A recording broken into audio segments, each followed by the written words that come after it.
தமிழ்நாடு மகிழா காங்கிரஸ் பொறுப்பு தலைவராக ராமலட்சுமி நியமிக்கப்பட்டதற்கு எதிர்ப்பு தெரிவித்து அக்கட்சியின் செயற்குழு கூட்டத்தில் நிர்வாகிகள் கடும் வாக்குவாதத்தில் ஈடுபட்டதால் அங்கு பரபரப்பு நிலவியது.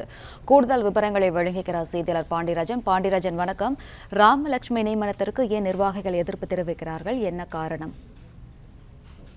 சென்னை ராயப்பேட்டையில் உள்ள சத்தியமூர்த்தி பவனில் இன்று தமிழக மகிழா காங்கிரஸுக்கான அந்த செயற்குழு கூட்டம் நடைபெறும் அறிவிக்கப்பட்டது. செயற்குழு கூட்டமும் தொடங்கி இருந்தது. ஏற்கனவே தமிழக மகிழா காங்கிரஸ் தலைவராக இருந்த ஹசீனா சையது மீது கட்சி விரோத நடவடிக்கை காரணமாக நீக்கப்பட்டிருக்கிறார். அதற்கு பதிலாக பொறுப்பு தலைவராக ராமலட்சுமி என்பவர் நியமித்திருந்து அதற்கான அறிவிப்பு என்பது செயற்குழு கூட்டத்தில் முடிவெடுக்கப்பட்டதாக சொல்லப்பட்டது.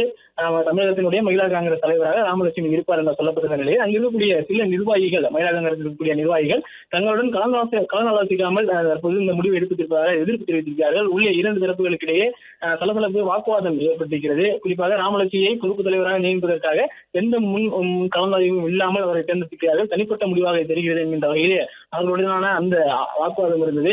உடனடியாக உள்ளே இருக்கக்கூடிய செய்தியாளர்கள் மற்றும் ஒளிப்பதிவாளர்களை வெளியேறும்படி அங்கு இருக்கக்கூடியவர்கள் அறிவுறுத்தினார்கள். அதனிடையே இரு பிரிவினராக பிரிந்து ஒருவர் தரமாரியாக